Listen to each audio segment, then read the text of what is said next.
That was a snooze fest of a game for the offense. I mean, there's not much else you can really say. It was just a bad game, like all around, just a really bad game from the Yankees offense. Clark Schmidt actually turned in a strong outing. Then Wandy walks some guys, and Clay comes in and gives up a hit, and that's basically, a baseball game right there. If I think the pitching staff did their job, and I actually can sit here and talk on the podcast. I said I wasn't going to talk if Kyle Gibson got more than 6 strikeouts. He had 3, so I think I've passed that test, but dude, that was about as bad as it gets in terms of an Don't offensive forget, showing. man, we said on our live yesterday that Kyle Gibson was going to shove, and he did. Yeah, no, I feel like it's one of those things where it's like, I don't, dude, I don't understand really what's going on with the. I don't really, not that I don't understand what's going on with the offense, but like, man, that was a tough game, dude. Especially considering, I feel like the Yankees had a 50% hard hit rate today. They were just hitting everything into the ground, or just wasn't dropping for them. But end of the day, you gotta string together hits. You gotta have a better offensive showing than that. They had 3 hits all game, and 5 walks. But I I mean, mean, giving up 3 runs in a baseball game should be more than enough to win. You yeah, know, especially and against the like Orioles lineup, especially too they're giving up solid. just one through the first, yeah, and especially too giving up just one through the first like 7 2/3 or 7 1/3. I missed a portion of the 8th inning, but when I came back, I saw it was 3-0, and I heard Clay Holmes had a rough outing, and I'm looking at his box score right now. He didn't even get through a full inning, went 2/3 of an inning, gave up a hit. So, and they charged 2 earned runs to Wandy. So I guess he imploded. I mean, I heard they were both kind of rough. So, not a good day to have another bullpen implosion. But you know, it is what it is. You lost the series. You can't do much about it now. So now you kind of need to look forward to San Diego and hope you can win that series, because that's going to be just as big of a series as the one you just played right now. It sucks that you lost a series to a division rival, but you know, I don't think they necessarily played bad this series. I think they just had those one bad innings or those one bad stretches that killed them. Today was the offense in general, but mainly that 8th inning kind of put them out of the game, and it made it a tougher chance for them to come back. They started to rally a bit in that 9th inning, but it was not enough because of that 8th inning. Yesterday, obviously the dreaded 7th inning of doom, where they gave up 8 runs and just didn't really stand a chance after that, because all that momentum was just gone in a heartbeat. And then of course they won the first game of the series in a walk-off fashion, but you know like I said, the both teams played really well this series. I think that credit is earned for both teams, but I don't think the Yankees necessarily like played bad this series. It's just they didn't play good enough. Tonight was just bad offensively, really bad offensively, but the pitching was great. But minus the 8th inning, but the pitching was great. I mean, we got a very good Clark Schmidt outing. Clark Schmidt went 5 innings of 5 hit ball and gave up just 1 run, walked 2 batters, but struck out 4. We turned it into a solid Clark outing, so that's encouraging. Obviously the one downside, like I said, was the 8th inning with Wandy, especially. And Clay Holmes giving up a hit as well, things like that. But you know, you just it is what it is at this point. You kind of just got to move on. I mean, it was a low scoring game, 3-1. So clearly neither team had their offense going, but the Orioles just were able to get enough, and we weren't. It's baseball. Yeah, look, do I think the team's like in like a what's the word for it? Like a Like a downturn? downward Because spiral? No, yeah, no, absolutely I mean not. it's just look, I It's one of those games. You're gonna have some of those games where the offense just dies, and that was tonight. Willie Calhoun was their best hitter. He was 2 for 3. He had that RBI double in the 9th inning. That was basically the offense. We only had one other hit, and it was a Gleyber Torres single in the first inning. So there's not much to talk about on that end. yeah, Nobody the was good defense was tonight. bad, the pitching was good enough, but the defense was bad and the offense was bad. That's basically the game. I Two don't. consecutive E1s too from Yeah, that was back to it's not back good. innings. I mean, that's concerning. Yeah, no. Seeing Nick Ramirez drop a relatively easy toss up, like a 2 mile an hour toss up, and then Jimmy Cordero dropping, a tougher throw, but a ball you got to catch. Yeah, As a major league pitcher, you got to catch that. So that was concerning a little bit. Obviously, those two specific plays didn't do anything to us, but you know, it was kind of the what's the word I'm looking for, but kind of like just it symbolized the night really. yeah. Look, It was basically just that was what the night was. Nothing was going their way. It was just a sloppy night, bad yeah, night all around. end of the day, like, it's one of those nights. Like even the bullpen, like in that seventh inning there, like Wani walks a few guys and then they just come up with a timely double. Did anyone pitch particularly bad today? No. Um, we just didn't hit. Like that is what it is. You know what I mean? Not gonna have great offenses every night, and that's Yeah, unfortunate, but that's the it's sport. it's unfortunate because of the timing of it. Because we were talking about this yesterday. We're like, you're gonna need your bullpen today because of the fact that Schmidt's starting, and I was like, man, you're really, you can't really be sure that you're gonna get a long outing against Schmidt. And he turns in a really good outing. Like the strikeouts weren't great. The strikeouts to walk rate wasn't like it wasn't an elite outing or anything of the sort, but it was good enough. And man, he was getting squeezed in that first inning. That umpire had money on this game. But I mean, not Yeah, really. Aaron Boone's. I put this out on Twitter earlier today during the game, but Aaron Boone will probably break the record for managerial ejections by the time the All-Star break hits at this rate. Yeah, no, it was, dude, it was bad. You could probably find some sort of bet somewhere where you can take the over or under on it I on felt how like many ejections he'll get. I felt like Schmidt battled too. Like I felt like that first inning, like again, like dude, those were strike threes, and those were strike threes. Like I'm sorry, those were strike threes. You know? Yeah, I mean, Schmidt had good stuff for once. We haven't had many games like that. His pitch count was a little high. He was working around hitters a bit today. He wasn't always attacking the zone. He was trying to bite those corners, bite those edges and stuff like that. But I mean, for what it was worth, we got a good Schmidt outing, and I'm happy for it. And I just hope tomorrow, because I believe tomorrow is when Randy Vasquez is pitching because Yeah. Domingo Herman is still suspended. You know, Hopefully we get a good outing from him because, for what all we know, we might need the bullpen again. We might need them again. We don't know how much Vasquez can give us. We don't know if he'll A, give us a good start, and B, if he'll give us length. We don't know how much Right. he's stretched out to. So he's kind of just coming in here for a spot start. He probably won't be in the major leagues for very long. Yeah, it won't So be for more than one start. yeah, that's what I'm saying. So I'm just gonna have to see what we can get out of him and hope that one, we don't need to go to the bullpen too much, but when we do, we don't have to like rely on everybody or especially the top high leverage guys. You know what I mean? Because we used some of them tonight. So Yeah. And end of the day, you just gotta bounce back. It's whatever.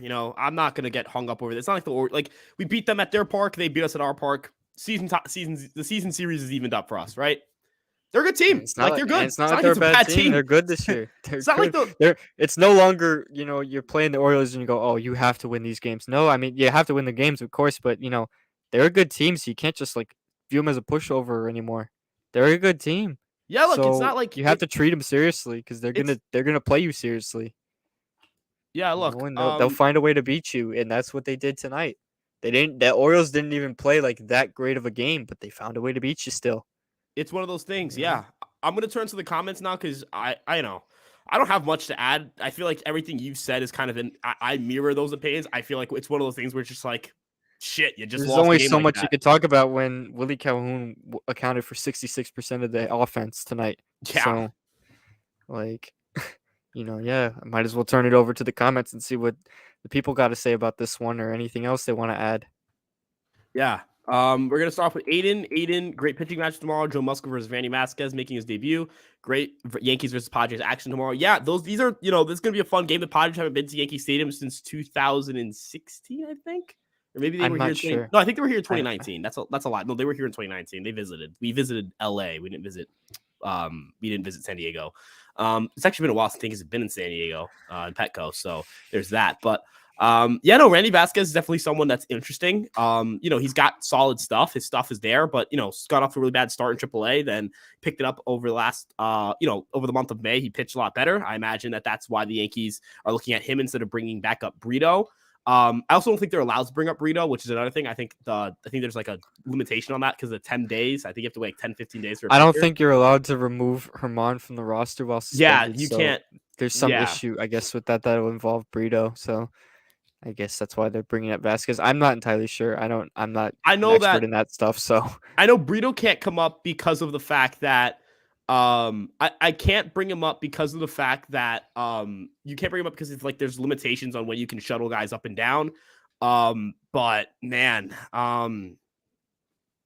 I mean, Vasquez is going to have to prove something tomorrow. I mean, his command I mean, the conditioning. Hamon suspension couldn't have come at a worse time if you really No, think you about could it. argue that the Yankees would have won yesterday with a better bullpen situation with Yeah. Herman not getting himself I suspended. That's what mean, not sucked. having him here, not even just for the sake of, he's been, for what it's worth, a pretty solid pitcher this season, and then he goes down with the suspension. So now not only are you missing that, but now you have to rely on the bullpen more until he comes back, and they give you an automatic 10-game suspension for that sticky stuff, whatever it is. So you know you automatically miss 2 starts right there. So, or at least one, and then you gotta try to have a kind of a bullpen day, I guess, to fill up that 10th day, so you could, give him that, have him come back on the day 11. But you know, it couldn't have come at a worse time. That's the way I see it. Yeah.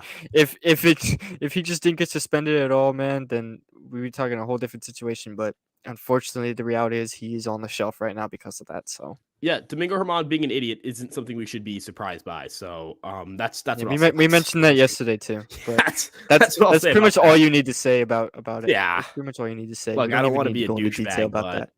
yeah. Yeah, Not great with the offense, only 2 hits. Do I think we are cold? No. Do I think we can get back on track? Yes. I feel like we'll start winning some games. Yeah. Look, unless someone gets hurt, knock on wood. I don't think we're looking at like the Yankees are like on a downturn. I would like to see, Stan coming back should help them when that happens. Getting some guys back, hell, getting Donaldson back might actually help you, which is crazy to say. It's look, I'm not gonna We won 5 games in a row before the last 2, so it's not like yeah. we're cold. It's just, sometimes good streaks end. That's sports. You're not gonna win every single game, and then you're gonna have a rough slide a couple games, but then a good resilient team bounces back from them, and Yeah, that's what have a I'm good hoping they do week. tomorrow.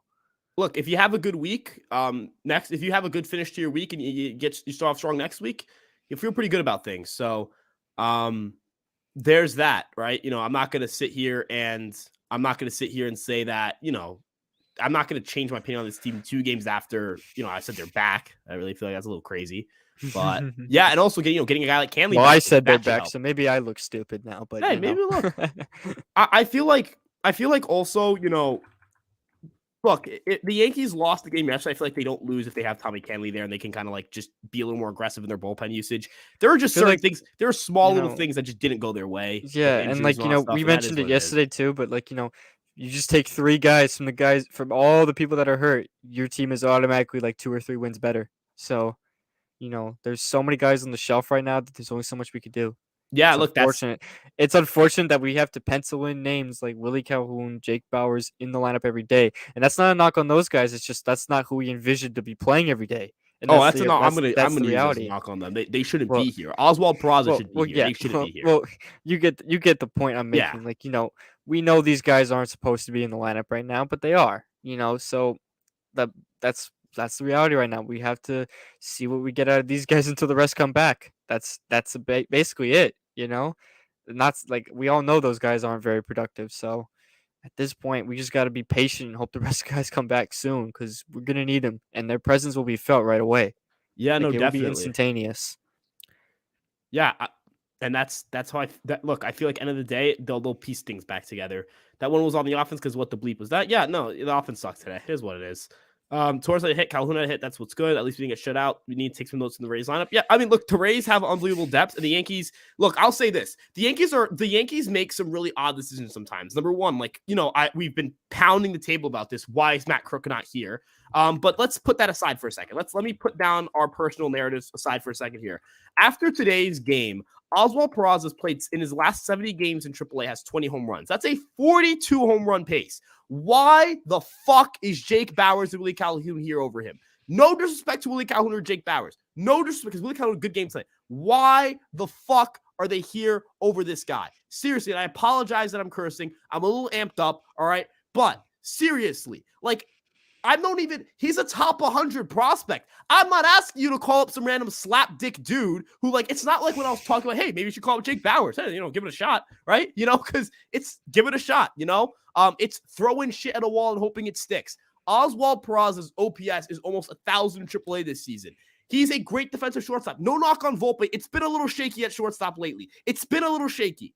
No knock on the guy, but it's been a little shaky. It has. Look, I'm It's not part even of the rookie saying experience, though, so I'm not it gonna, is. No, talk about it too far it into that is. because it's But part of the rookie experience. It'll it it'll is. improve, But it's a negative 2 OA on the season so far. which is And you're unfortunate, and your top and your other top shortstop prospect, his best asset is his defense. That's the best thing he does. Does that mean Volpe shouldn't be here? No, that's not what I'm suggesting. I think Volpe being here, making the team on opening day was the right call. I think he should be here from game 1 to game 162 and into the postseason. That is my answer on Anthony Volpe.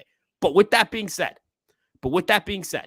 why in God's name is Oswald Peraza hitting the way he's hitting and he's not here? Look at the Tampa Bay Rays. I want people to take a look at what the Tampa Bay Rays do. When the Tampa Bay Rays have a top prospect mashing, he's on the team. He makes the team.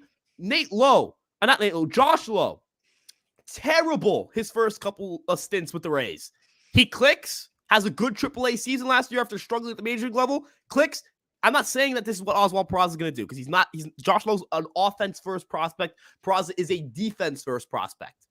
Josh Lowe currently has a 174 WRC plus. He has a 1.9 F WAR. He'd be the Yankees' second best player. Second best player. I'm going to name another rookie. I'm going to name some rookies or young guys on their team that they trust to be here. Taylor Walls. Dude was terrible offensively his first 2 years in the major leagues. 80 WRC plus and 66 WRC plus. Do I think he's going to maintain what he's doing right now? Not necessarily, but you know what he has right now? A 144 WRC plus. That was a top 100 prospect. They didn't bail on him. Luke Raley, the Dodgers bailed on him. That's crazy. Think about it. The Dodgers. The Dodgers are a great organization. Dude has hit in AAA. They gave him a shot at the major league level. Sometimes talented players and talented prospects are just talented players and talented prospects. And sometimes you just freaking play them. I don't know if you disagree with me here. I don't know what your take on it is. I don't. But end of the day, like, I'm sick and tired of like, yo, I gotta watch Oswald Peraza fucking hit bombs in AAA. Yo, like, he's hot right now. Play him here right now. I don't need to know. Like, I'm a believer that you should want to know what you have in Jake Bauers, Willie Calhoun, because you brought them in and they're lottery tickets, right? They were hitting well in AAA. They're lottery tickets. You're throwing them out there and seeing, can it stick? I'm okay not knowing what they are. I'm okay if Jake Bauers leaves somewhere and he does well with them. I'm okay with that. I can live with that. I'm not going to live with this world where Oswald Peraza is red hot right now and he's not playing with the major league team right now. Because if him being good, even if he's not good, he's a great defender, so he's probably going to be a positive. Willie Calhoun can't play the outfield. Jake Bauers, I mean, he looks on and off in the outfield. You got to be able to play these guys. If I can't play these guys in the field and they're not hitting, look, Calhoun had a good day today, but his OPS is under 700. I'm not going to be fooled by this. His OPS is under 700. Like, No, I get it. And sometimes I just really wish Peraza was a third baseman and not a shortstop because of the fact that he's a shortstop. That's why that they're struggling to decide who to play because you still have Glaber on the roster. You want to play Volpe. You want to get Peraza up here, but they're trying to figure out how they can get him here and how they can get consistent at bats. The solution obviously most people will say is, oh, just play him at third. Donaldson stinks. Yeah, Donaldson does stink, but what about DJ? DJ's got to still play. You still have him. So, at the end of the day, not saying Peraza's not going to get the chance to play, but the Yankees have to make a decision soon about who do they want long term. Glaber, Volpe, Peraza. They got to decide between those three. Cabrera too, even. They have to decide between these guys, because at this point, you're getting to a point where now you just have log jams everywhere. You have too many players that are worth, developing and getting playing time, but can't because you have guys in the way. So that I agree. It's not really fair to Peraza in a sense that he ended up being a shortstop, and Volpe is a shortstop who was a top 5 prospect in baseball and is gonna hopefully one day become a really good player that we expect him to be.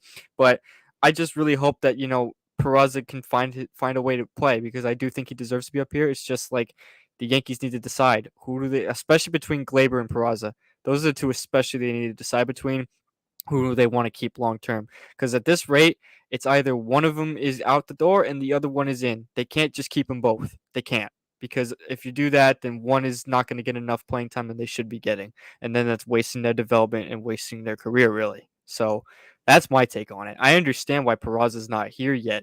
I understand it's because they don't have a spot, really. But I know that I do think they need to try to find him a spot. I think it's getting to that point where they need to find a way somehow, Yeah, look, end of the day, I'm not going to sit here and say it's like a organizational long trend. Like Cabrera's still here. That tells you that they trust the young players. Volpe got the opening day nod. They're calling up Vasquez to pitch a start. Like, it's not like this team is against calling up prospects. They just weirdly do this thing with Peraza where they either call him up and don't play him or don't call him up. And it's so weird. It's so weird. Like, I'd understand if he wasn't And considered a good prospect. I It's blame so more weird. of just the roster construction on that. I blame the roster But construction even because if last there year, was even last year, yes, of course, but it was kind of his shortstop job to win in spring trading, and he lost it. So now he's in this spot where he needs to, you know, give the Yankees a reason to call him up. And right now he is giving them a reason, but like at the same time, they have spots that have players that play every day, such as DJ at third, Volpe at short, Glaber at second. That's why I'm saying they need to make a decision. They have to decide who is the long term guy they want to keep especially like at second base. Because you can turn one of Volpe or Peraza into a second baseman. You can do that, but like even a third baseman too. But you probably don't want to take DJ out of there. You want to have DJ and Rizzo still playing together. So you're gonna probably put DJ at third, and so that way Rizzo can still play first. But we're not talking about Rizzo. We're talking about second base, particularly here. That's why I'm saying they need to decide between Glaber or Peraza long term. They have to pick between one. Like I've been saying, they can't keep both because it's clear that if one is up here, the other is going to lose playing time. And you could argue both deserve playing time, but there just isn't. There's not 10 spots on the field. There's only 9. So, you know. yeah, look, end of the day, like the way I view it is like the Yankees can put Oswald Peraza at shortstop. There's nothing stopping them from doing it today. LeMahieu could be the full-time utility guy. I will say the one thing I will give them slack for is if their argument is, well, let's see what we have in Donaldson before we DFA him or do something crazy like that. Then that's fine. Yeah, That's because fine. I'm you okay with that. you've gotten like a 6-game glimpse of him this year. Right. Let him But see if he can figure it out. But he's probably going to be back in we're early June. always impatient. We're always impatient as Yankee fans, and we're like, no, oh, yeah, for we've sure. seen him. We saw him play a full season, and he stunk. So no, let's not give him a chance. Like, you gotta do it, man. He's making a lot of money. You gotta do it. You have to. And if he stinks, then we can start firing up again all right, we need to get rid of this guy type stuff. I'm willing to be patient.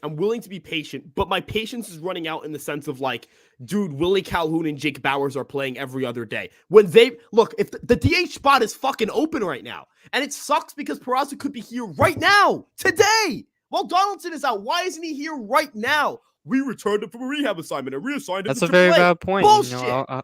I'll take my L for not considering the DH spot, but No, don't take an L. Do not, because right now, like, you can't do that right now because we are like a week away from Stanton coming back. Like, you're gonna call him up for a week and send him. That's stupid. You know what I mean? That's true. You know what? Yeah. No, like it wasn't. I'm just saying, like, when Peraza came back from his injury, and even when he was up here, he wasn't playing every day. Like, and last year, dude, this year you have a legitimate argument why there's like a weird roster fit. Last year he was called up. They didn't make him a full-time shortstop. Like, look, I understand right now. I understand you want to figure out this guy, that guy. Cool, fine, whatever. I get it, fine. But god damn it, man, can I see the guy at shortstop? Can I see a guy who's why would you sit? Again, I'm referencing the Kevin Garnett scene. Why would you show me something if I can't have it? Why would you tell me, those guys he can win a gold glove? Show me. I want to see that shit then. The last guy on the New York Yankees to finish with a positive OAA at shortstop, the only guy with a career positive OAA at shortstop is Starlin fucking Castro. Starlin Castro, guys. Like, when was the last time Starlin Castro played? He played 16 innings there. Like, I'm not even trying to be a douchebag, but we haven't had a good defensive shortstop in a very long time. God damn, I just want to see one. That's also, though, just true. Like, and if Volpe is struggling defensively at shortstop, he's probably a great, I don't even think he's a bad defensive talent. He's just struggling right now. But you put him at second base, you put Peraza at shortstop, god damn, I don't think the ball's going to get past the infield the way they talk about them. So let me see it. I want to see it.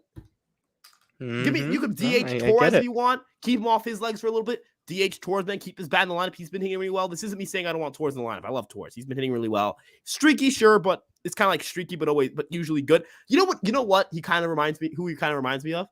Minus the postseason, because he's a good postseason performer. Glaber, that is. He's very much like Randall. Like, he's a good player. He's very streaky though. He's like, it's just like it's on and off. Like, some games, like, holy crap, this dude stinks, and then some games, like, oh my god, this dude's a stud. You know what I mean? And the end of season numbers look pretty good. but it's on and off. Some weeks he's Yeah. terrible. Some weeks he's great. Very inconsistent, but still a good player. Still a good player. This isn't me saying they're not good. He's still a good player, but. Oh yeah. Trevor Alley says Willie Calhoun over Jake Bowers. Dude, that's like saying like mid over mid. Like it's the battle of mid. Battle of What Midway. you know that, 1942. I'm sure Trevor is just trolling around with the comment, but yeah, that's like what's a good NBA comparison for this take? It's like you know It's what? like it's like comparing like Grant Williams and I don't know, trying to like think of like comparing like some Kevin random Knox and like like a Cam Reddish. Like who was better yeah, with the like Knicks? or like a like I'm trying to think. I'm struggling to think, but yeah, that's a pretty good one. Probably Like, you know, that's they're probably both a good one. two cheeks of the same ass. You know what I'm saying? You know, it's it's not no. There's Jake Bauer's someone I'm like, you know, he's interesting. But dude, these guys aren't playing well. So look, I hope they turn it around. Obviously, my intention is not to say that I hope they fail or anything. I would love to be like, man, remember why I said Jake Bowers or like Willie Calhoun or both were terrible and then they were good? That'd be really funny. I would love to be able to say that Hey, because we I like had the being week wrong where about that. Willie Calhoun was hitting like 364 over a 5-game stretch, right? Yeah, there So was some stretches, but like it's just like, you know, there's some positivity thrown in, but 80 to 90% of it is just not very good. they're also just unplayable on the field. They're DHs, it feels like. Oh So yeah, it's they're like that DHs. matters. I They're mean, so and I won't blame Jake Bowers 100% because he's naturally a first baseman that they're trying to make an outfielder, so it's not all his fault in that sense. But the fact you can't even try him out there, yeah, of course it's a concern regardless. Like yeah, no, it's gotta get better from here on out. But I can't like I was saying, like I can't just fully say like, oh, it's all Jake Bauer's fault. He sucks in right field or something. I mean, he's not a natural right fielder. Team is trying to make him one so they can play him. yeah, That's how look, limited we are right now. I just think Peraza should be here. And I think I that we have agree. too many guys. We have too much dead I weight on the just wonder roster. what the corresponding move would be. I would Should he send come down up? honestly. I'll be honest with you. I'd send down Waldo.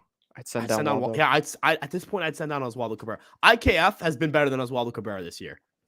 I can't believe I'm And saying that. that's the fact that that's a true It's true statement. though. He's a better You know, defensive outfielder. you'll read the stats and you'll say that's not true. But if you actually watch the difference in playing, it is true. No, but even the You know? stats. I'm pretty sure he leads him in WRC plus. Maybe the stats do support it. I'm just talking about the base stats, such as your no, average home runs, RBI. yeah. Of course, that won't support the argument, but if you actually watch the games, it might. Look, he can play center field, right field, and left field. Cabrera can play the outfield, but he can't play center field. He can also. IKF plays third base. Cabrera plays third base. Cabrera doesn't play shortstop anymore. You just kind of. I think that's honestly, and Kyrie Fluff is faster. I can't believe I'm saying this. I never envisioned myself saying this. We're sitting here right now saying IKF deserves to still be here. And no, IKF is a better utility guy. Could you imagine if we said that exact same sentence last season? Oh God, we'd get flamed for it. We would get so flamed for that if we said that IKF deserves to be here and Oswaldo Cabrera does not. If we said the same thing last year, right now though, it's a true statement. And I love the versatility Cabrera brings, and that's why I see why the Yankees still have him up here. But at the same time, is his lack of production at the plate worth keeping up here? Because you can't even play the guy every day.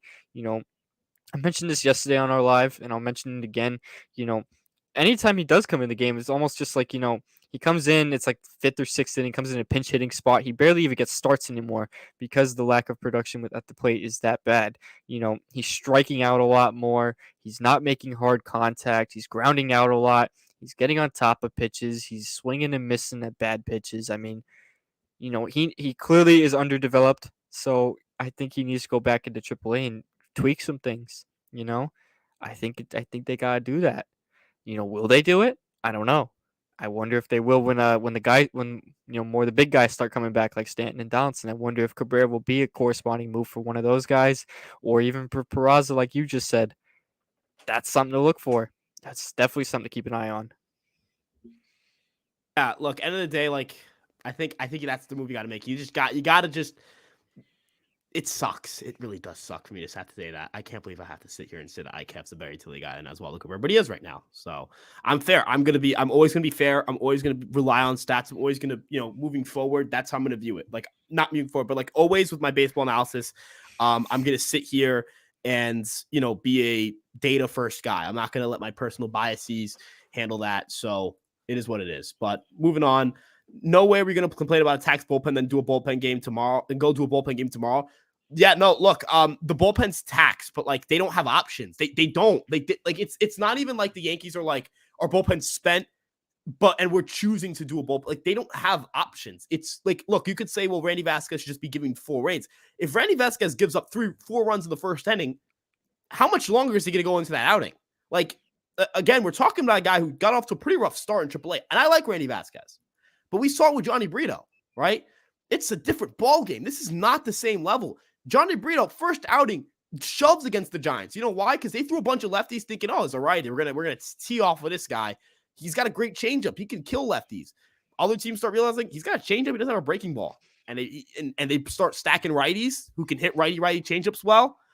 And Brito starts getting tagged, and he was unpitchable for a while.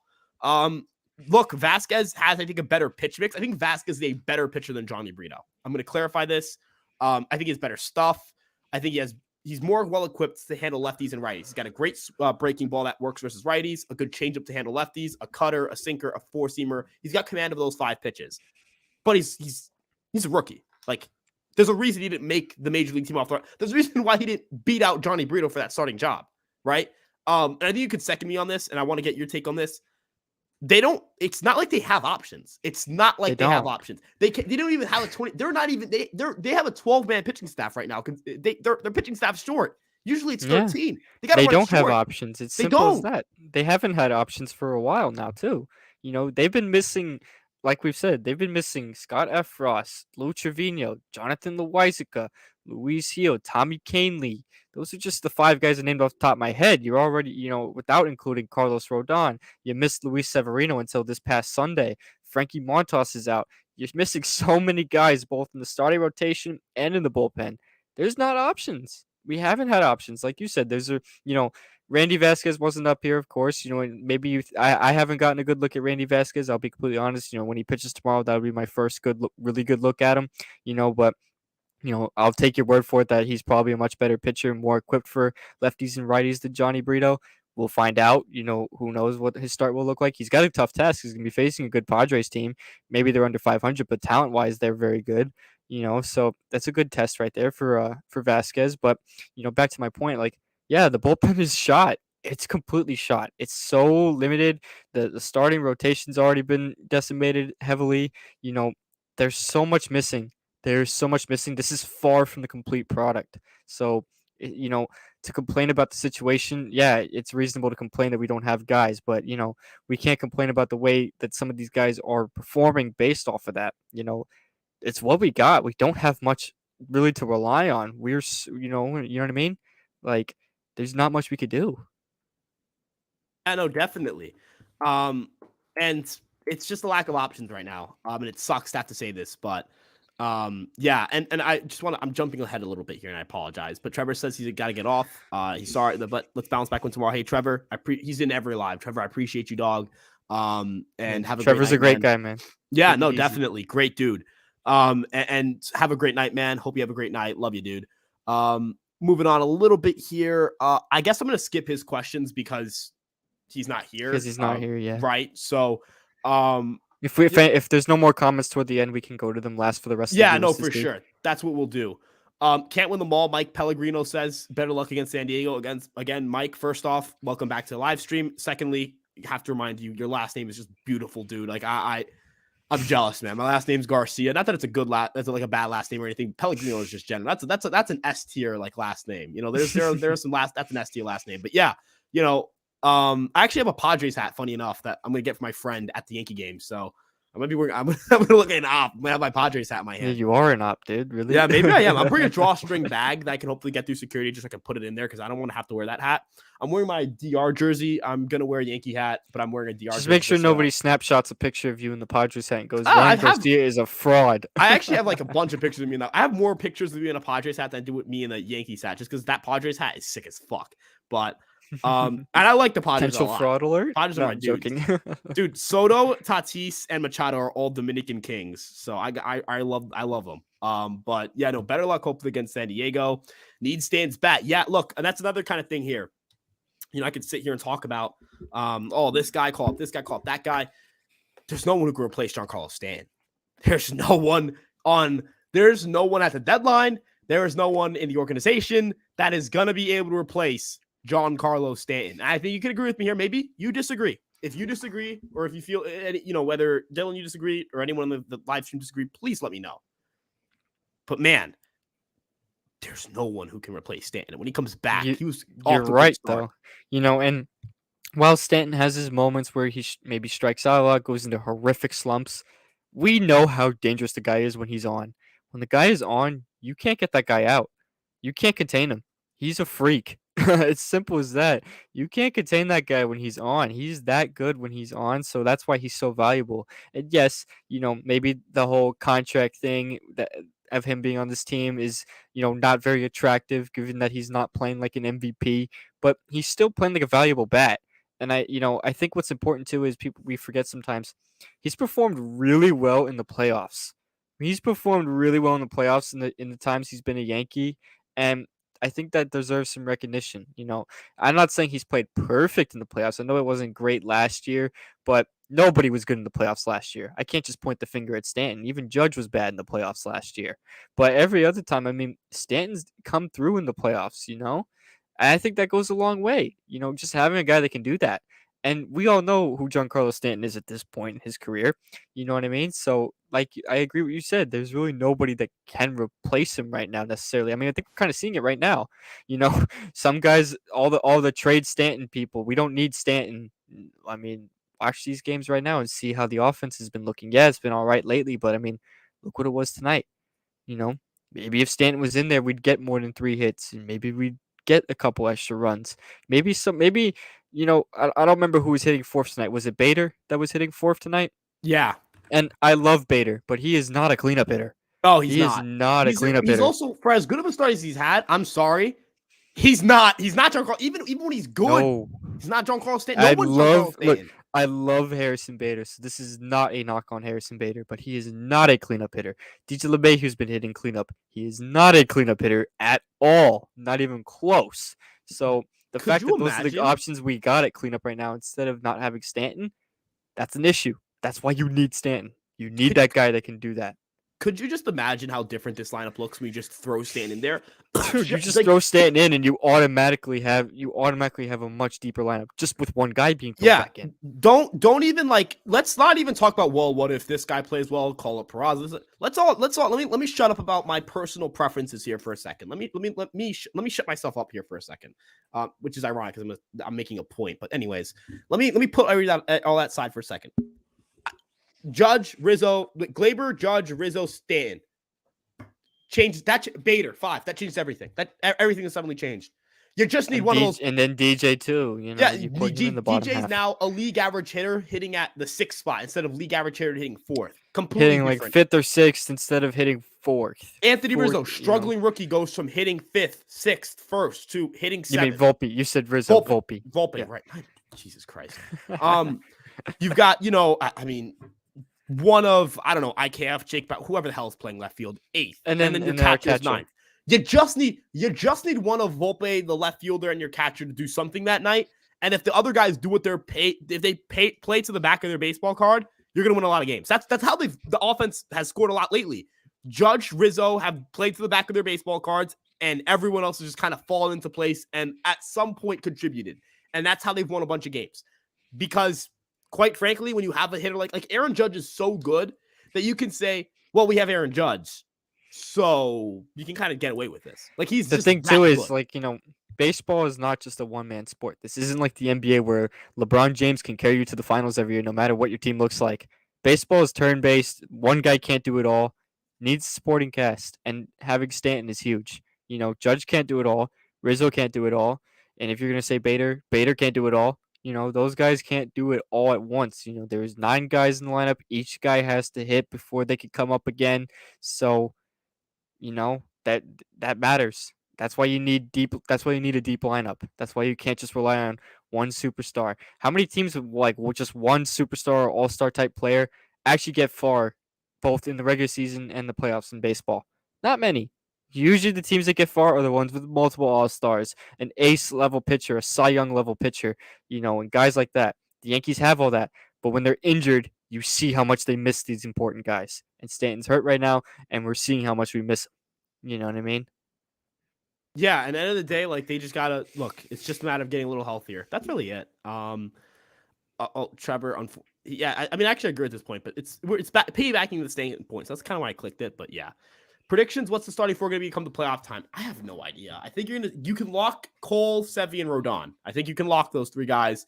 I think Nestor will figure it out. He'll be your four. Maybe they acquire someone. I think the fourth. I think they're going to acquire a star at the deadline. That's my hot take. I think they are. I think that depends on the Montas situation, but I could even see then, it, will he though. be stretched out by then? Like, Even does then, that look maybe more not. like? So I could one way or another, I could see it. Yeah, does whether that he's look stretched more out or like? not, I could still see it. Do you Because remember? maybe they'll decide to thing? put Montas in the pen. Maybe they'll decide to do that. Do you remember the What were you Severino gonna say? thing in 2021 where he comes back and he's a multi-inning reliever? Yeah, because he wasn't stretched out. I could see it I with could totally Montas. see Yeah, that, and that'd be awesome. That'd be it's a fair dope. point, and I wouldn't mind that. Yeah, I Dude, mean, it's not like Montas was a good dope. starting pitcher anyway. So, but Yeah. you get the point. Like, I think if it works better in that situation, then yeah. Because, like you said, maybe he won't be stretched out by then. I've been seeing a lot of reports that maybe Montas will be ready way sooner than we imagine. So I guess it just depends what happens. But I mean, we don't need to talk about Frankie Montas a whole lot right now because he's nowhere close to coming back. But this question's about the playoffs, so I mean, you gotta keep in mind because who knows what they're gonna do about it. yeah. But hey, I'm pretty confident. I'm pretty confident that they'll get a starter if they need one.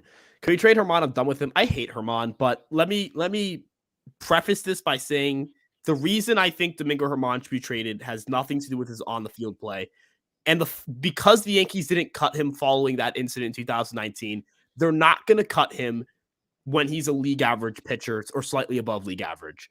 Whether that makes you feel good or not, like I understand that is not great, but that is unfortunately business. Unfortunately, I'm not even saying that as like you just have to suck it up. I mean more of that in the sense of like, unfortunately, there's not enough societal pressure across any sport to, get rid of a player for something like that, which is unfortunate. Again, I'm not saying that in like a suck it up type of way. I'm saying it in more of,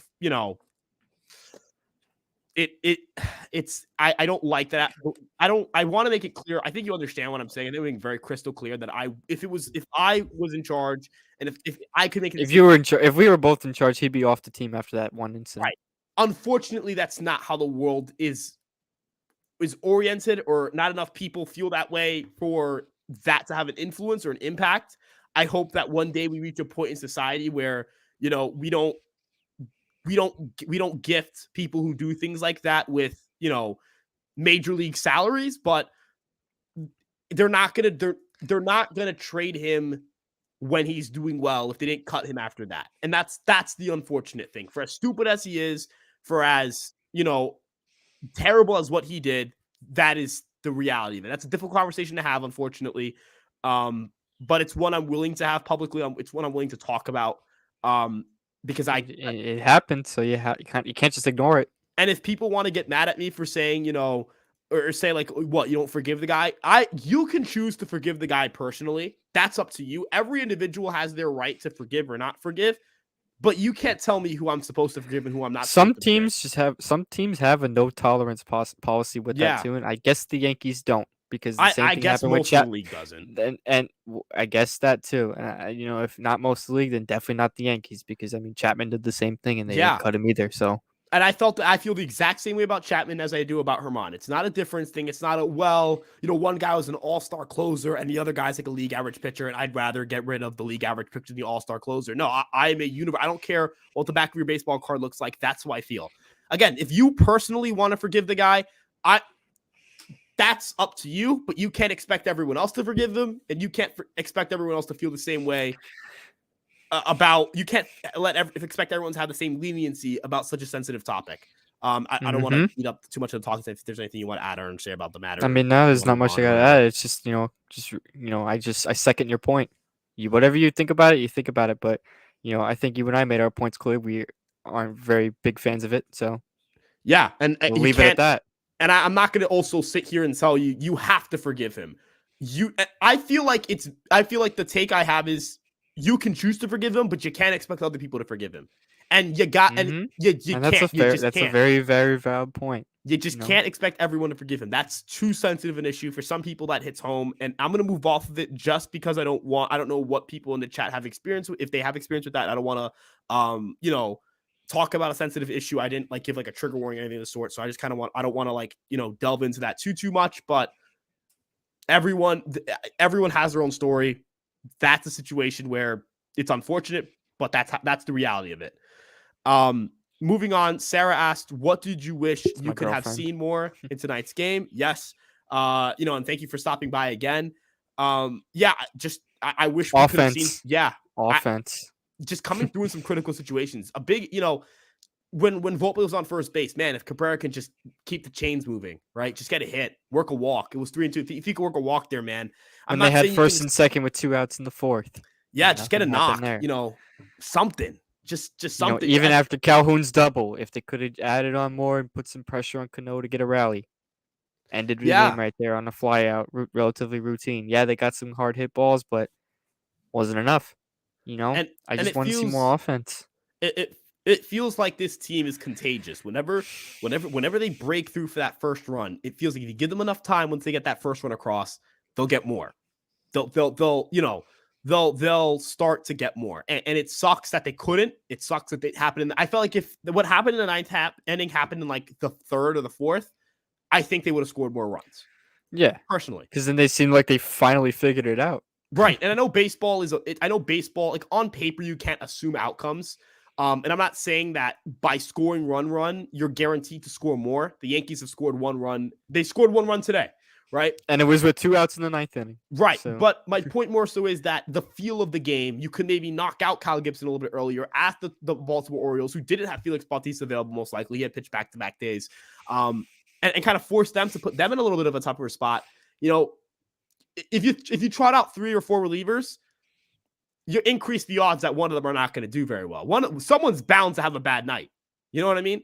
If you yeah, shorten the game to just, Gibson, another reliever, and then Cano, well, 3 guys having a good night isn't that hard. But if it's 4, 5, 6, hell, even 7 guys needing to have a good night, someone's going to crack. Someone's going to fold. Someone's going to breathe a little life into the game. We saw this yesterday. Givens comes in. He was horrible.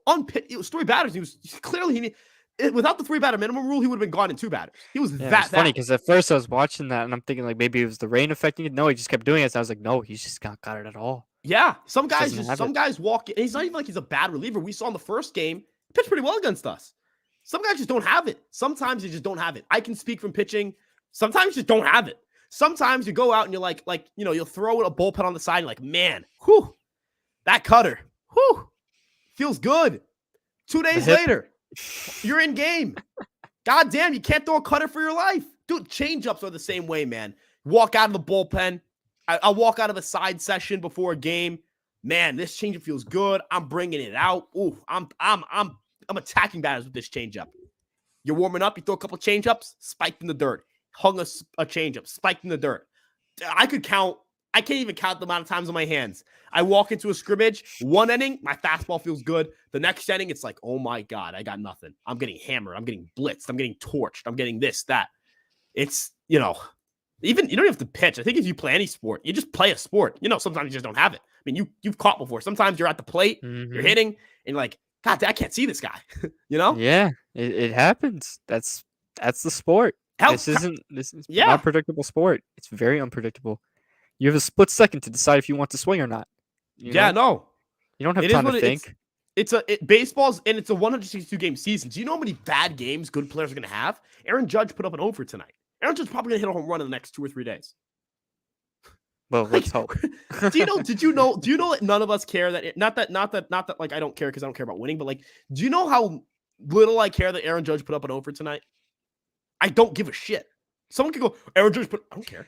It's gonna We happen. gotta remember too, like you're considered a successful hitter if you're getting a hit just 30% of the time. It fails 70% of the time. You're gonna Fail 70% of the time. You are an amazing hitter. You were fantastic. And I know That's we're how hard the clicheing sport a lot is. right now, but sometimes you gotta just be reminded of the basics in baseball. Sometimes you just gotta sit back and be like, shit happens. You can't win every series. You can't beat every game against the Orioles. Again, it's against a good team. You're not gonna win. You played 6 games against them so far. You're not going to win a million games. You're not. The AL East is good. The AL East is very good. You've got to play excellent baseball It's to make up extremely good. ground. It's not even just very good. It's extremely good. You got to Whether hold. you'll Yeah. look at the 4 and 5 places and go, "Oh, those teams aren't that good." That's 4th and 5th place, and they're playing pretty well. Yeah, look, So, the worst team in the you know, division is the Blue Jays. They're game over 500. They're slumping. They're having a disappointing season. They're above 500. Now, am I saying does that mean that you should cut them slack because they're one game over 500? No, it's still disappointing. But yeah, of goddamn, course you gotta it be is. pretty good But if a game over 500 is disappointing. if a game over 500 is 5th place, then that Do you should know how just tell many you how Red tough Sox the division is fans? right there. Do you know how many Red Sox fans are like, man, we got swept by the Angels. I'm frustrated. That team's 2 games over 500. That team's probably on pace to win 84, 85 games. Yeah, And that's probably. some Red Sox fans be kind of disappointed with that. That speaks to the. Could you imagine if the Royals won 85 games? Holy shit, we'd be like new, young, fun team. They'd be everyone's pick to go to the playoffs in 2024. Everyone's fun pick. The Pirates this year are like 3 games above 500. Everyone's like, holy shit, the Pirates. No disrespect to the Pirates. Man, I knew the Pirates' little reign of success was not sustainable, though. I had a friend who said he thought the Pirates could win the division. I said no. I mean, the only reason I think they maybe could have is because that division's just bad. Just because of the NL Central being Right. bad, but I still it's think not the a- Brewers are better than them. So, But it also doesn't make if they finish with 84 wins, that is that's a huge overwhelming up. success. Yeah, of course. Given If the Red Sox finished with 84 wins, I think it's not bad for the organization considering they were below 500 last year. And I think they are still in the process of seeing some of their young talent come up. But man, I don't think Red Sox fans are gonna be like, great year. They're gonna be like, hey, should Chaim Bloom be fired? Think about that. Just the context, relative, everything's relative. And I understand it sounds like we're coping a little bit here, but at some point we got to put away our Yankee hat here, put away the rage cap, and just be like, man, the Orioles are just good. The Orioles are good, and we are not going to sit here and put down another team. Yeah, we're not going to sit here and put down another team to try to sound like WFAN hosts, because the next morning is going to be like, so the Yankees, that was a fraud run, because we're not frauds. We're real Yankee fans. We know how the fucking game works, right? Dylan actually watches the games. I actually watch the games. I follow the Yankees. Dylan follows the Yankees.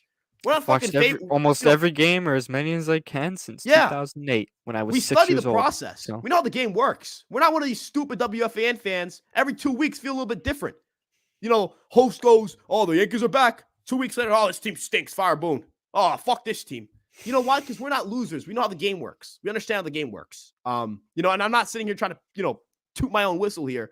But I know the game works. I know Dylan knows how the game works. So I feel like I feel bad because we're like holding Sarah's question up here as if she said something like wrong. I'm just a rage machine tonight. She asked a great question. She asked an excellent question. I'm sitting here like going on a tangent on WFAN. I apologize. Brian Barrett. RJ? No, I'm joking. Vasquez is a bonus. He can really show what he can do in a clean slate. His stats are inflating the minors. Yeah, I actually think he's a better pitcher than those numbers in AAA show, but I'm not going to put crazy expectations on the kid. If he has a bad outing, I'm not going to be like, oh, I guess he's a bust. And I'm not saying Brian was implying that either. My name cousin right there, because Ryan and Brian are basically like name cousins. Like Ryan and Ryan would be like same name. That Brian and Ryan are named cousins, in my opinion. But that's besides the point. I think we can agree. I just thought it was funny. You said Barrett, and we immediately thought RJ. That's how you know we're Knicks fans. Yeah, like again, tune into Fireside Knicks, guys. Just because the season's over, highly recommend. Fireside Knicks is over. Fireside Knicks never dies, folks. So the lab's never closed. Well, I mean, I'm not sleeping tonight, so the lab literally is not going to close for me. But anyways, Vasquez. Look, I think you can agree with me. I'm just kind of excited to see what he's got. I think every time a new pitcher comes up, like when Brito came up, I was like, "Ooh, I wonder what he can do." When Heel came up, I was like, "Holy shit, this dude throws 100." He may not know where the ball's going, but shit, if he knows where it's going for 5 innings, it'll be fun. If Randy Vasquez knows, if Randy Vasquez knows where the baseball's going for 5 innings, we're gonna have a fun game today. We're gonna have a fun game tonight, tonight because it's tomorrow. No, it's not. It's 11. We're so used to our late night streams from yesterday. Yeah. Jesus Christ, man! I get it wrong the first 2 nights, and then I overstep. It's whatever. But yeah, I agree though. Watching a new pitcher, it's always refreshing. Even if they don't do great, it's like, oh well, they didn't do great, didn't work out. Back to AAA, I guess. But if they do good, then it's like, oh, he did pretty good. Maybe give him another shot. It's refreshing. So I agree, it's a bonus. Look, I can also see a path where like he pitches well, and the Yankees are like, okay. We don't. Some things we want to fix, though. Some things, right? No, but like, not say like he doesn't even have to be a permanent fixture in the rotation. but say like, okay, you pitched well.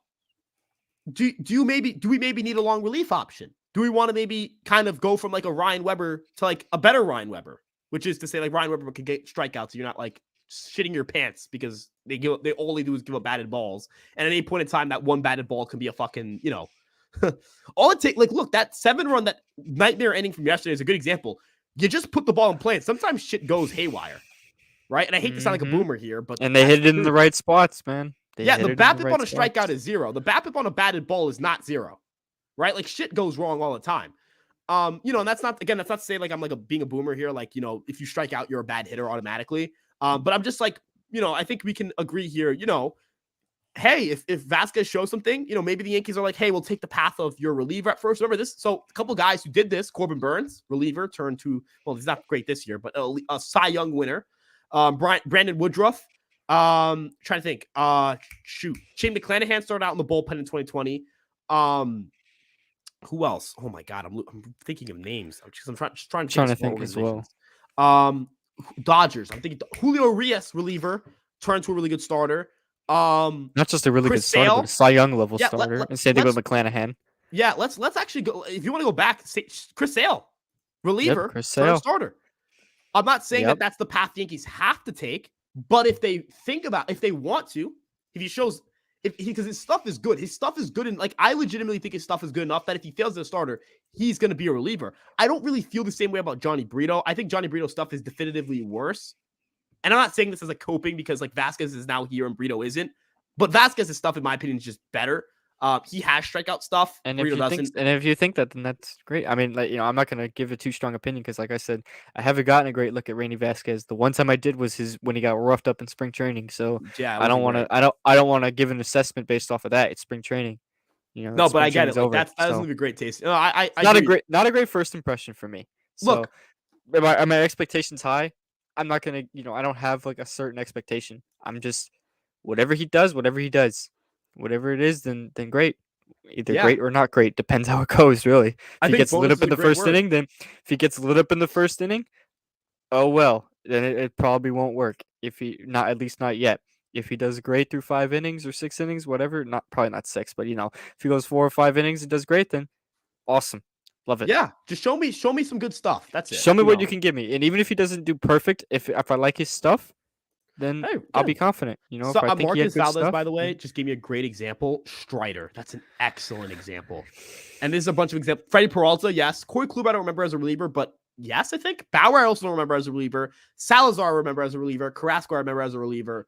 I also like when Kluber came up. basically, like he named like about 4 out of the 5 guys Yeah, from the Cleveland Indians. Well, they were Indians, now Guardians. yeah, Rotation Strider. from like 2016, 2017. Yeah, no, it feels like an organizational thing. Now the Yankees don't typically do that, but they've also haven't had many like top pitching prospects come up. Like the last guy who it was Luis Heel. And they actually started giving him bullpen reps late in the season, and then he got hurt. So yeah, it sucks, but I think they haven't had enough of an opportunity to do it. Davey, I think would have gotten an opportunity, but he kind of just stunk. So that wasn't really gonna happen.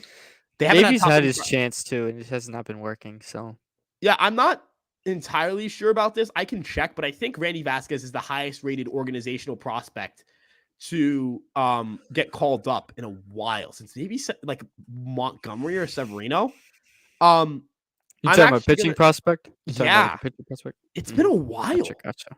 I'm gonna move on to the next question just so that like we can change topics while I look into this. So yeah. And LA Yankee King says Donaldson's gonna help by bat flipping pop outs to center field. Look, I hate Donaldson. I do not like Josh Donaldson, but I mean, you got like knowing what You know you what? have with Maybe him, he's right. Maybe you're right. But I mean, you got to what else do know. we have at this point? I want to I'd know. rather know he's gonna do that than not know, I guess. So Yeah. you know. Um, and yeah, no, definitely. We talked about this with Marcus, but I think I'm at the point where I'm like, yeah, he should. He's got to go to AAA. It's not going well. So they're using Waldo wrong. I mean, he's not hitting. Like it's not like a position. It's not like, oh, he's playing bad defense. That's one thing. He's not And I hitting. mean, I wouldn't say they're using him wrong. It's just, I guess I understand what you mean. Maybe they should be playing him. They should have played him more in the beginning. But I understand why he's also not playing right now. He's not performing well. You can't play a guy who's not performing well. So I mean, you know, maybe they are using him wrong. I don't know, but if to my opinion at least, I don't think they're really using him wrong. I think he's just not performing well. Yeah, I think he's just not performing well. sometimes you just gotta blame the player. This is like yesterday. And Sometimes and the and player and is why maybe it's happening. throwing him around the field so much can throw off a player. I get that, but at the same time, you know, if you want to, they've given him a chance. It's not like they're not giving him a chance. If you're a young player and you're being thrown anywhere, you should be happy about that. Yeah, Especially the major league level. And I'm sure as Waldo Cabrera is. I'm sure he's happy to play anywhere. I'm sure he'll be happy if they ask him to catch. You know what I yeah, mean? But but it's just he just hasn't been performing well. It happens. enthusiasm can only get you so far. Production. It's a results business. Swap Pros and Waldo. That's basically what I'm suggesting, man. That's how I feel. It might That's have how to I be that feel. way. It might have to be that way, And man. should Peraza play shortstop soon? Well, I think he should be called up. So if Peraza's called up and him and Volpe in the same infield, and if Peraza isn't playing shortstop, it's malpractice in my opinion. I'm gonna stick by that take. It is malpractice if the better defensive shortstop isn't that shortstop. It's stupid. Why is Peraza learning how to play third and not Volpe? Do you know how cool you would have? Because you know how fun that would be too. Because you could put Volpe, Torres, and Peraza in the same lineup. That would be Put them in the something. same lineup. That'd be It's a awesome. good solution. We're talking about Glaber or Peraza. How about let's have them both? Just let Volpe teach Volpe third base. See, maybe I'm different about it because I did say earlier, you kind of can't have both. But I mean, if they find a way to get both, then fantastic. If they find a way to be able to get them both to play every day. But I do think that there's a log jam. So I do think some decisions are gonna have to be made. I'm still Yeah. sticking with that take. If you agree with it, you agree with it. If you disagree with it, we agree to disagree. It's how it works. No, I We're don't not gonna disagree, always man. agree on it. We're not gonna always agree on each other's takes, but that's how I feel about it. My man's is Barry Bonds in there. It's referring to Peraza. Yeah, dude, he's been unreal. He's been on a tear. He's been on a fucking heater. Adam W goes, "Let's go Yankees." I appreciate the enthusiasm, man. We need it tonight. I knew Jake Bauers was going to hit with us. He was in AAA. That's fair. Yeah, it's a risk. It was a gamble. It was a lottery ticket. I felt like it would have been stupid for them At the to give it time, a you had to try. take the chance. You had Yeah, nothing. you had to. You had to. You had nothing. You had to take a chance. Yeah. That's pretty much how it is with that. I mean, there's nothing else to it. He was performing so well in AAA, and you had nothing. You pretty much just had to call up the guy who was performing the best, and Jake Bowers was performing the best. So Yeah. they took their chance. And it just is what it is, man. Well, isn't Rodell Ruhan like a great hitter in AAA? Yeah, he stinks, but when he hits, but like they called him up. Like you got to figure out what he is. You got to figure out what your prospects are. You got to figure out what these guys are. It would be malpractice if they didn't. But don't we do this song and dance every year with a prospect that's raking in AAA and could help them be ball club? Yeah, typically if you're good at organizational development, there should be someone in AAA every year that you're like, hey, we should call this guy up. If you're bad as an organization, Matt Crook. yeah, look, if you're a bad organization, your fans don't do this because there's no one good enough to do that with. A good organization has this happen. He's played third base. Cool. He can. Guess what? He's a better defensive shortstop than Volpe is, so he should play shortstop. If they're in the same infield, you play the better player defensively at that position. That's a fair take. Want to clarify? I said Willie could stay, meaning that he should stay over Bauers. Decision are coming so soon. Yeah, no, that's also fair. There are going to be decisions that have to be made, but I feel like Donaldson and Stan are going to come back at like a similar time. So I don't think it's going to matter. They might even come back at the exact same time. Yeah. So I just don't with the fact that which I know one of them had a setback. I think it was Donaldson, right? Yeah, he had a rehab very minor today. setback. Yeah. So they might even come back the same day or like one day apart. So Donaldson had a rehab game today. So and I think they said Stanton will start is expected to start either early next week or at the end of this weekend. Or right? They just need to make sure his imaging comes clean. But I think it did come clean. So, we'll wait and see on that front. Fingers crossed on that. There's no excuse for Peraza that should not be the third baseman of the future. He should be the shortstop of the future. That's what I feel. Shortstop of the future. Gotta figure it out. Well, there's no excuse. There's the possibility he can't hit, as Trevor referenced. There is the possibility that there are the honestly, let's use Oswaldo Cabrera here.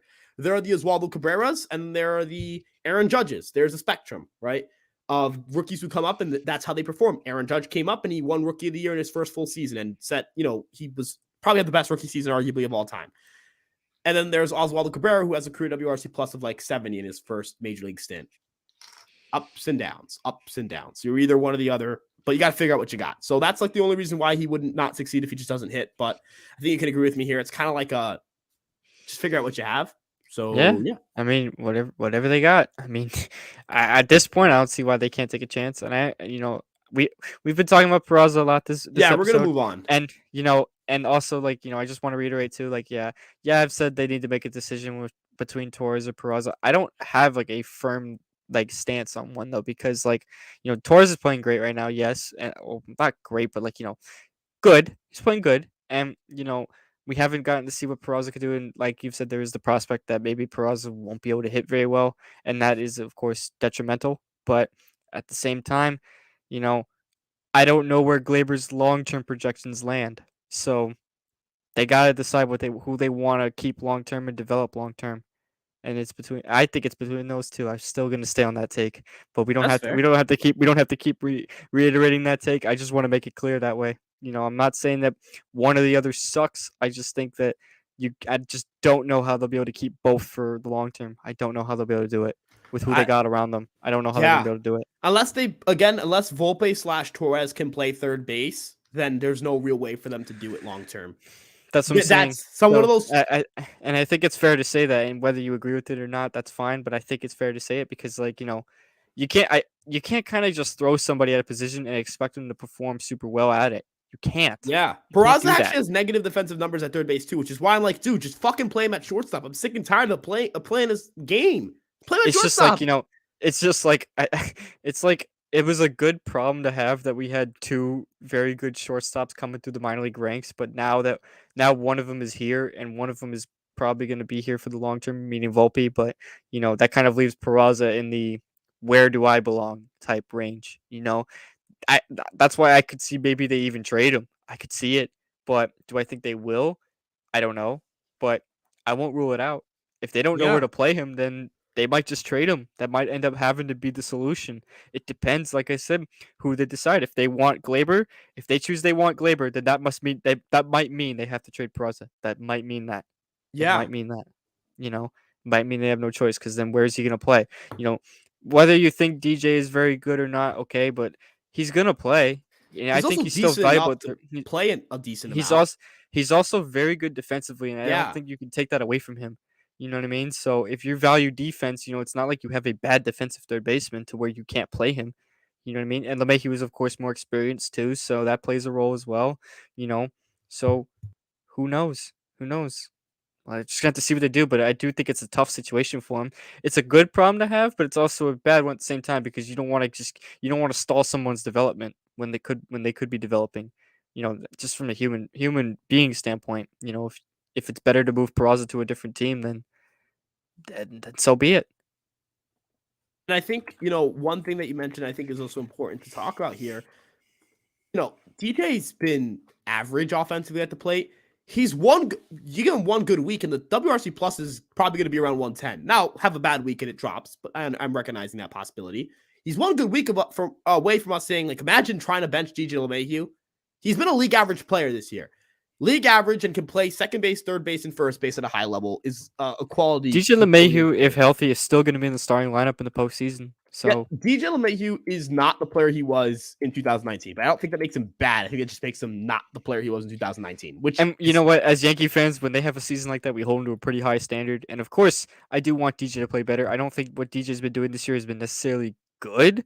I don't think he's been like, oh my god, unplayable though. At the same time, we have had many guys on this team that are unplayable. One of them, in particular, Aaron Hicks, is not even on the team anymore. So, you know, we've seen worse.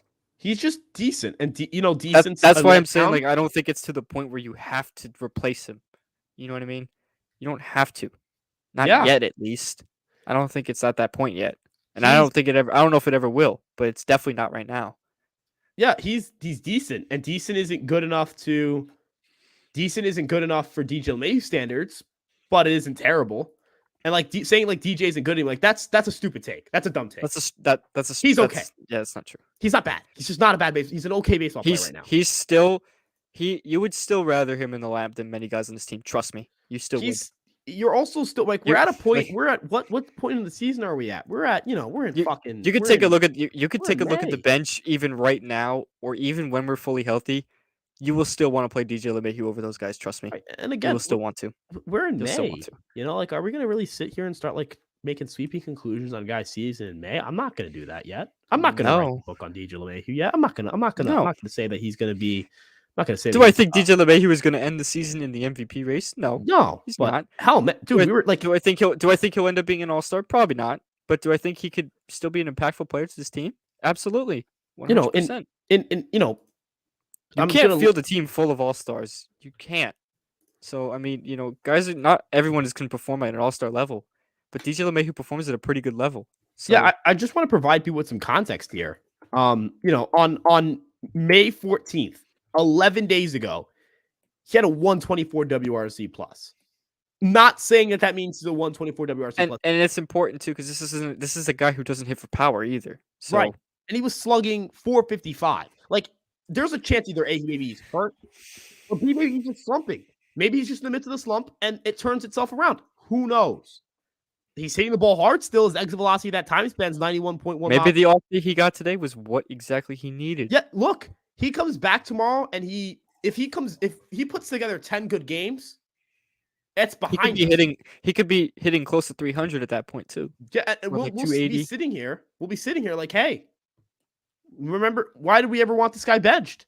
And I'm not saying this to say that DJ's is going to do that. I'm not saying he is. I think we agree here, but it's like I think after last year with a 116 WRC plus, he's earned the right to say, hey, I think he should be allowed to turn the season around. I think some people have been kind of waiting for DJ LeMahieu to fall off to then, well, I was right, actually. Like, he was falling off. Like, I think people are waiting to be right that he's going to fall off. How about instead of waiting to be right I think about we need to something? realize too, like, DJ LeMahieu's not exactly a young player. Yeah, he's Like, a little okay, older. in terms of human, of course he's a young guy, but like baseball wise, he's not like the youngest guy on the team. He's like in his 30s, I think, right? Like, I could be wrong about his age, but I don't have his exact age in front of me. I just know he's not like a 24-year-old young kid. No, he's been in the league for quite a while. Pretty sure he's been in the league since like what 2016, 2015, somewhere around that. Maybe even sooner than that. Maybe like 2013 even. I don't know the exact numbers, but I just know he's been in the league for quite a while. So, maybe it's at that point where he's starting to decline just a little bit. Maybe he's in a slump, but I still think regardless of all that, he's still productive. I think he's still productive. I think that has to be emphasized. Yeah, that's how I feel going forward. I'm going to give him that time. Brandon Dillman says, if Judge doesn't hit that floating splitter out in game one, they would have been swept. Cash has to work to do the roster just isn't talented enough. Okay. I said this yesterday. If Aaron Judge, he's on the fucking team, guys.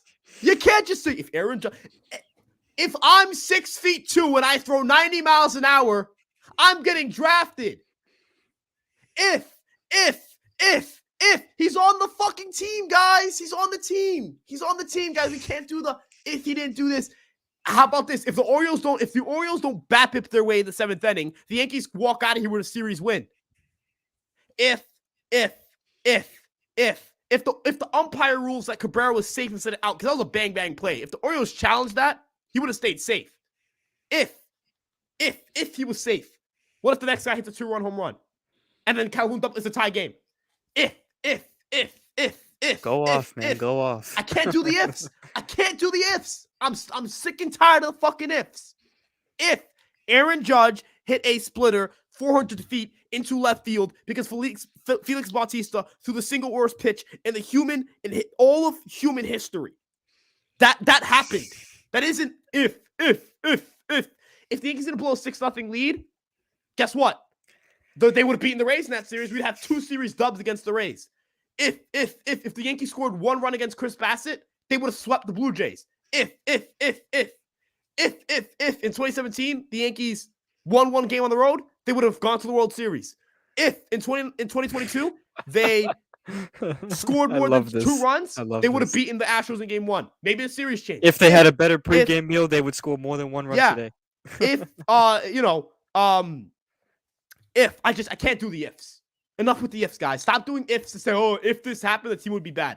I don't want to hear the freaking ifs.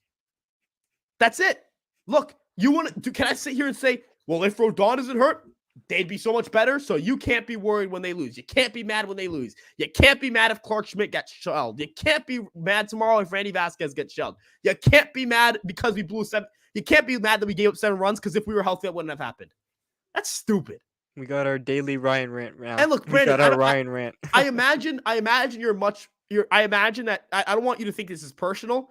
It's just that it's coming off like 24 hours after I was like, if I see someone say if, that's just a trigger word for me right Well, now. If is just a you trigger know, word for me right maybe now, he man. wasn't in the live just this, so he didn't know. Yeah, no, look, So I'll Brandon, give him I that. want to clarify. Not personal, bro.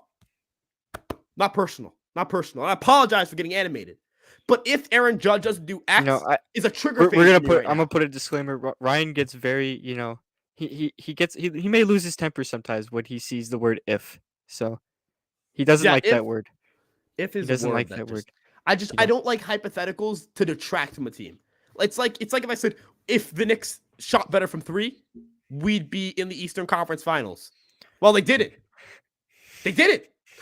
If LeBron James didn't go to the Miami Heat, would he have 4 rings? If I don't know, if Mario Manningham doesn't make that insane catch, Eli Manning, is he as well liked to New York? If At the end of the day, man, Ryan is a very passionate sports fan, so he will put it I'm on blast if he has to. and I'm gonna But make I'm gonna draw he like a just little bit doesn't of like the word if. I'm gonna So draw a little bit of a parallel here. There's a universe where like LeBron signed with like the Bulls, right, and not the Heat. And we're like, imagine if LeBron James joined Dwayne Wade and Chris Bosh, they would have won 6 titles together. They would have never lost. We know that they lost 2 finals and they won 2. If there's a world where we're sitting where like that's a big NBA topic. Like if maybe Kevin everyone should spam if in the chat just yeah, to, no, like to get I'm on good. Like Ryan's that nerves. word's gonna be in my fucking nightmares. I want like no joke. Like I just the way I feel is that when we get hung up on hypotheticals to detract from a team, we assume outcomes that we don't have certainty of. You don't know what happens if you don't know what happens, right? What if Judge wasn't playing and it was I don't know Willie Calhoun instead playing that game and Willie Calhoun hits a home run like against I don't know someone earlier in the game and that inning starts out tied and the Yankees go on to win anyways. Because I can make that argument. Right? I'm just saying, like, let's not use these ifs, guys. Felix Bautista threw a quarter pounder meal with medium fries and a soft drink to Aaron Judge. He threw that. Just medium fries. That was a large fry, man. That was right down the gut. That's what? Yeah, no, I still think that's the worst pitch in human recorded history. Can add a 20-piece nugget to that too. That was right down the middle. Maybe worst pitch in human history is a stretch, but I think that's gonna be the worst pitch Felix Bautista throws all year. That's going to be the worst pitch he throws all season. Not close. That's the worst pitch I've seen anyone throw. And for his tat level, just go with your fastballs, man. I mean, anyways, but I'm not going to get caught up in that. But moving on, Charles Barkley. First off, how you doing, Chuck? I hope you're having a good night. He says Raymond. Because we were talking about like dog shit players. Cam Reddish, terrible player, by the way. Horrible player. Really bad player, by the way, guys. Terrible player. It's like comparing Raymond Felton to Courtney Lee. Oh my god, those are names. I almost broke my glasses. Mm-hmm. I was like, oh my god, because like I always like whenever I look at it, I'm like, oh, you know what I mean? I'm like we could end up having a live stream where we just spend an hour and a half naming random Yankees and we wouldn't even reach half of them.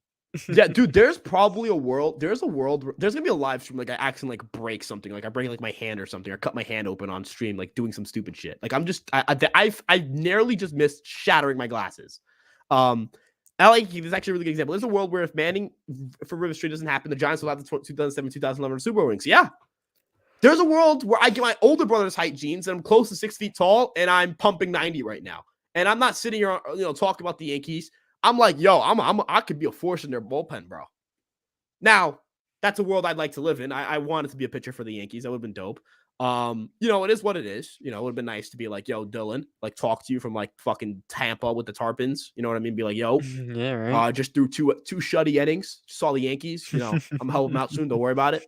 2 shutty. The fastball. Like you see, when I text Dylan that my fastball's working well, it's at a park throwing in my sneakers off of a like not even a dirt mound. It's like just in dirt. It's like a. And I always text to make sure the hip is okay. Yeah, the hip. The fucking hip, man. Yeah, my injury situation is not helping my my love. Always gotta make sure the hip is all right, man. That also, I have to figure out my phrasing. That's not good phrasing. That's horrible phrasing. Say my hip is hurting my love. That's terrible phrasing. That's not at all how I meant to imply that. Do you need to repeat what you said yesterday on live? Yeah, the groin. Okay, what's worse, the groin one or the hip? I think the groin one is worse. The groin one was The worse groin because that one was was like so oblivious, bad, dude. That and it was was in on. front of more people. That was on. That was bad. Cameron may have been on the call on the Yes Network call versus the Seattle Mariners on that legendary day type level bad. I'm not going to say what he said because I don't want to get clipped for that. But Yeah, everyone who is a Yankee fan who watched the games last year knows exactly what he said. yeah, but this one was not good. But like, I meant more so in the sense of I'm not gonna even explain that situation. Um, anyways, moving on. A couple of really important things I want to talk about here. Let's see. Do you think the Yankees' capture reputation for good framing is detrimental for the umpires giving us call, or do umpires just suck this year? I think umpires just suck sometimes, Daryl. I think this umpire sucked. Terrible. Horrible. Bro, that first inning, I'm in the studio, dude. Let me see if I can find the. I'm just going to use this random pen. I just threw 4 pens. Anyways, dude, I'm in the You need to studio. slow down, my boy. Dude, I'm in the studio, like, doing my job, and I see that. He's those recording an called album, strikes. yo. No, I'm joking. He's not Dude, recording an I album. can't rap. I can't do any music. I can't. There is footage of me doing a musical, but that's burned. I'm like keeping it under fucking wraps. Technically, no, that's not true. I actually tweeted it. It's out there because I said like if Aaron Judge isn't hurt, I'll tweet out me in a musical. So it's out there. So, but no, that was when I was a much smaller account, so we're good. Anyways, I'm sitting in like the studio, like we're in between. I'm waiting for the ending in between innings where I do commercials, all that stuff, and I see the missed called strikes to Gunnar Henderson that first inning, dude. I was going full Frank Fleming. I'm like, look at him fucking smiling, dude. I'm like biting my thumb. I'm losing my mind, man. I was like, oh, I can't do, dude. I'm like, I Imagine don't the know guys what at the stadium are like, yo, you good, bro? Nothing's There's no happened one yet in there. this No, it's game. just me in the room. Thankfully. Oh, really? If they have a camera in there, like I feel bad for whoever like the security guy. He's like, what the fuck is that guy doing? I'm like, oh. like, dude, I was legit sitting in my chair. I was like so angry. I was like, I can't. Just blew 3 calls. And then the Volpe made there was that play where like it was ruled a hit. That's not a hit. No disrespect to Volpe. That's an error. That's not a hit. Clark Schmidt, God himself, found out that I thought Clark Schmidt could be a good starter. And he looked and he's like, I will not allow this to happen. I think he knows I would be the worst person ever. There are certain things that they just like, whoever the sports gods are cannot allow to happen because of how terrible of a person I would be. For example, if there was a world where the Josh Donaldson trade worked, oh my God, I would be a terrible person. If Kyle Gashioka was a not terrible hitter, oh, that's another one there.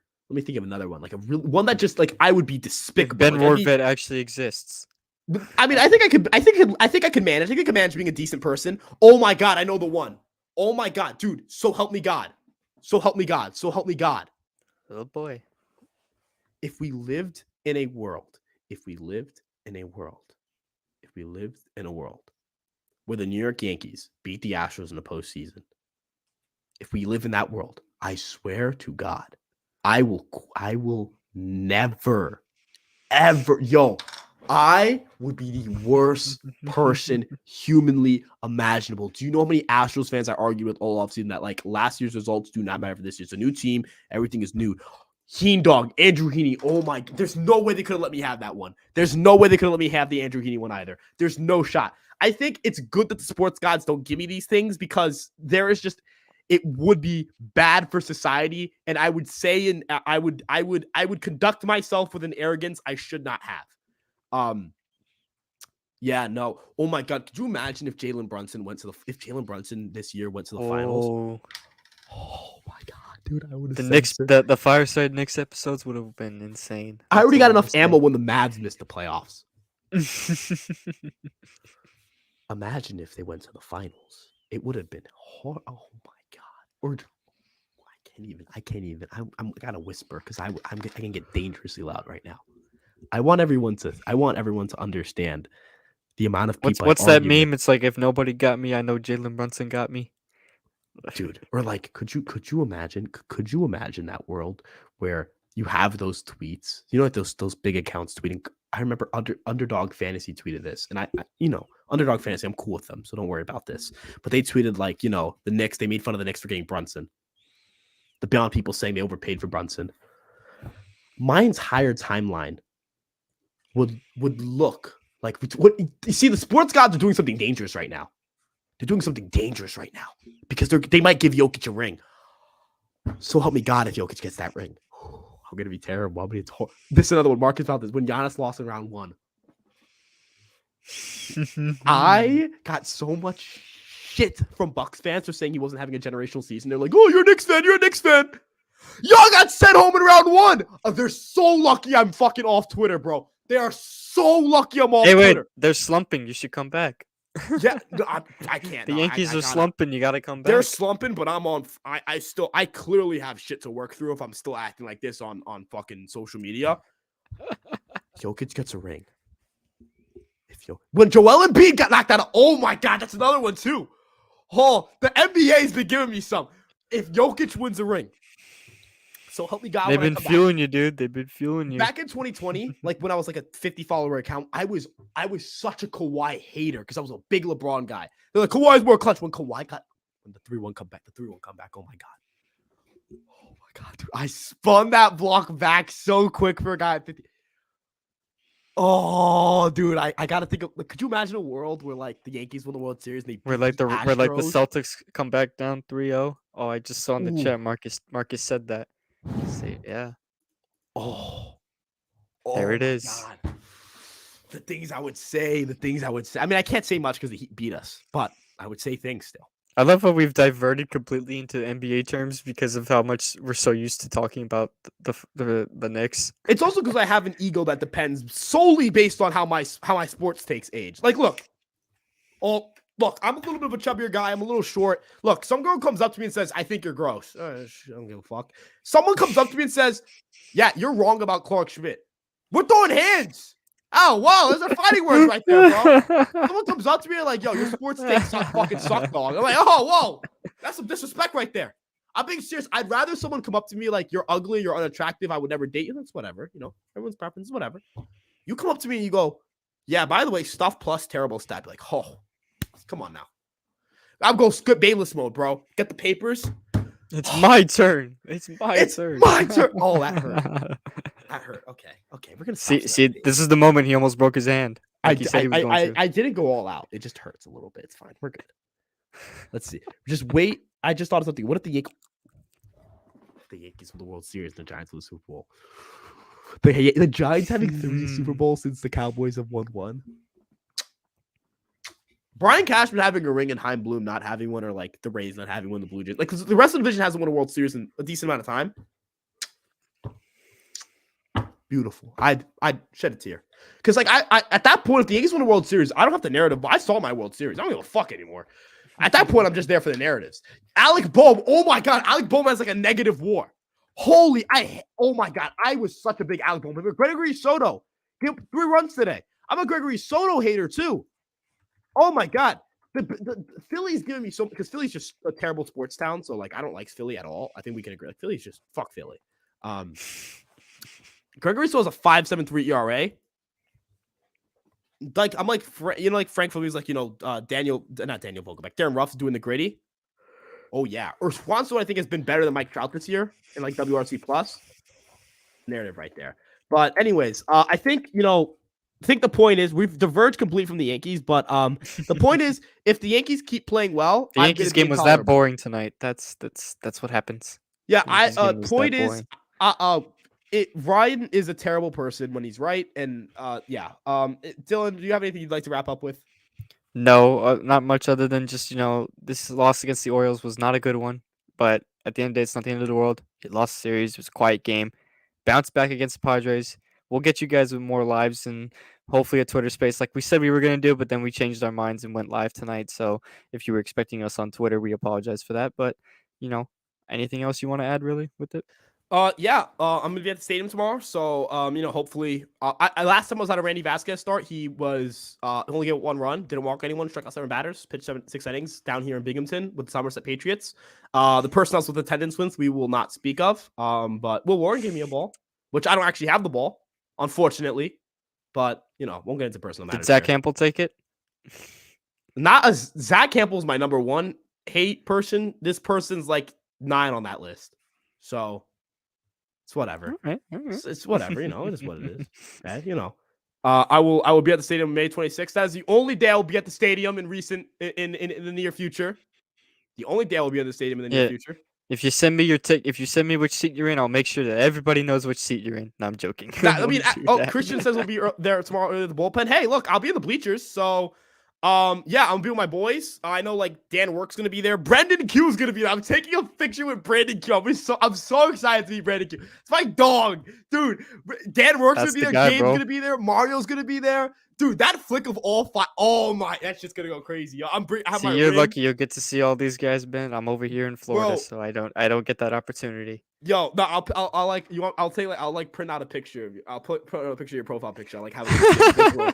Like, that'd be hilarious. You just do like a quick FaceTime, and they're just like, Yeah, it'd be "Yo." like I don't even know if you'd come out in the picture, but hey, we'll figure something out.